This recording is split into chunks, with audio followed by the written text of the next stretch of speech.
Ibu bapak, saudara-saudari, umat beriman sekalian yang berkumpul di rumah keluarga masing-masing yang dikasihi Tuhan.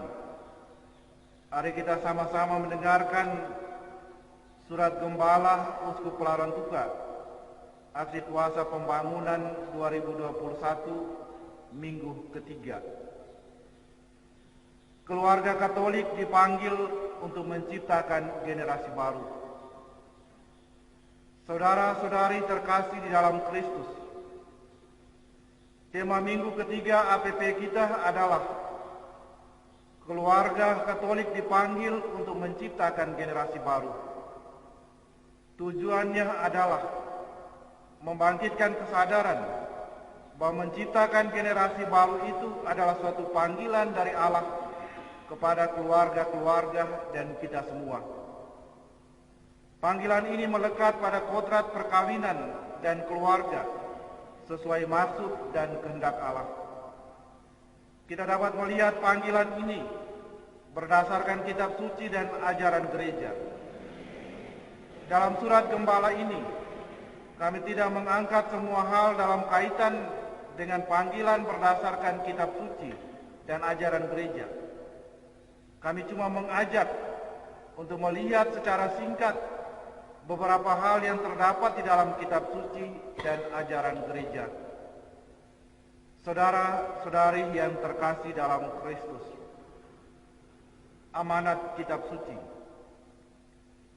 Di dalam kitab Kejadian bab 1 ayat 26 sampai dengan 28 kita membaca, berfirmanlah Allah, baiklah kita menciptakan manusia menurut gambar dan rupa kita, supaya mereka berkuasa atas ikan-ikan di laut dan burung-burung di udara, dan atas ternak, dan atas seluruh bumi, dan atas segala binatang melata yang merayap di bumi.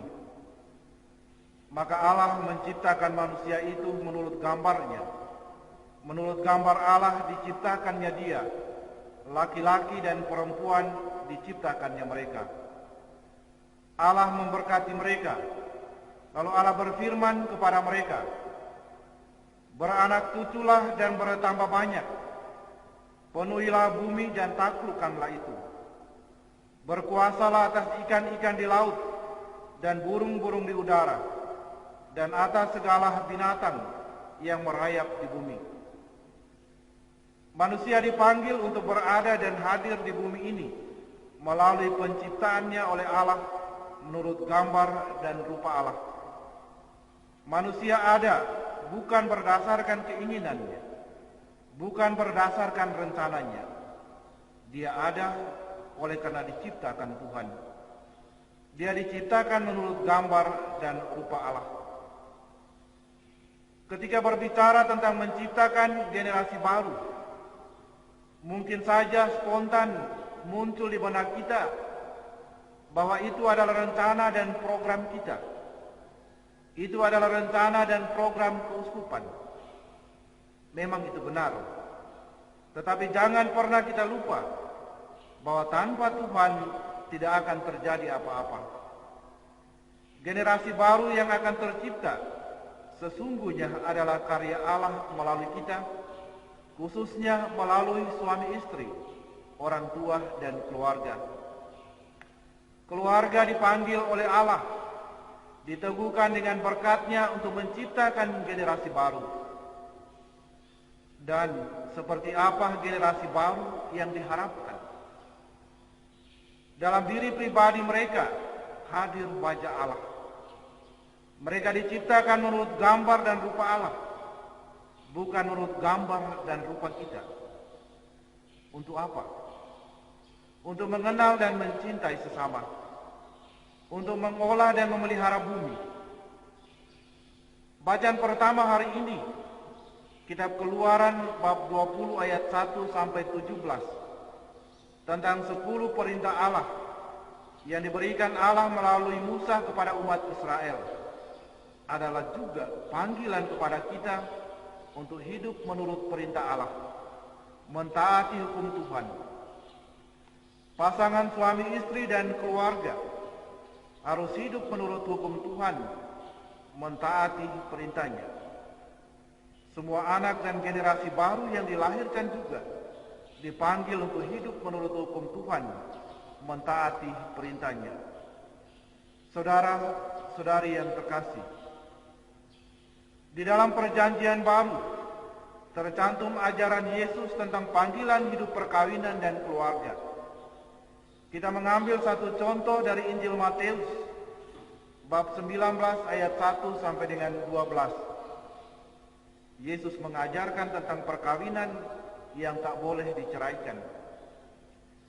Tidakkah kamu baca bahwa Ia yang menciptakan manusia sejak semula menjadikan mereka laki-laki dan perempuan, dan firman-Nya, sebab itu laki-laki akan meninggalkan ayah dan ibunya dan bersatu dengan istrinya, sehingga keduanya itu menjadi satu daging. Demikianlah mereka bukan lagi dua, melainkan satu. Karena itu, apa yang telah dipersatukan oleh Allah tidak boleh diceraikan manusia. Perkawinan adalah suatu panggilan suci, dikehendaki oleh Allah sejak dari penciptaan, agar pria dan wanita yang dipersatukan Allah harus menjadi satu daging, hidup di dalam persekutuan yang intim dan erat, tidak boleh diceraikan. Persekutuan hidup suami istri bertujuan saling membahagiakan dan menyelamatkan, juga untuk melahirkan, mengasuh, dan mendidik anak. Di sana suami istri, orang tua, mengemban tugas sebagai pendidik pertama dan utama dalam keluarga, sekaligus mempersiapkan dan menciptakan generasi baru. Ajaran Gereja Katolik tetap mempertahankan hakikat perkawinan Katolik sebagaimana yang diajarkan oleh Yesus dan berdasarkan referensi kitab suci baik perjanjian lama maupun perjanjian baru. Saudara-saudariku yang terkasih, panggilan keluarga Katolik untuk menciptakan generasi baru sudah ada sejak awal penciptaan dan melekat pada kodrat perkawinan itu. Panggilan itu dibaharui dan diteguhkan oleh Yesus di dalam karya penebusan dan menjadikan perkawinan itu sakramen, yaitu tanda keselamatan yang menghadirkan hubungan cinta dan persekutuan hidup antara Kristus dengan gereja. Hendaknya keluarga bersyukur dan berbangga bahwa mereka menerima panggilan yang khusus dan istimewa dari Tuhan untuk menciptakan generasi baru itu. Saudara-saudari, selamat menjalankan aksi kuasa pembangunan keuskupan kita di dalam keluarga dan komunitas kita masing-masing dengan tema minggu ketiga ini. Tuhan memberkati. Bunda Maria, Tuan Ma, Renya Larantuka melindungi kita. Salam dan berkat, Monsinyur Fransiskus Kopongkum, Uskup Larantuka.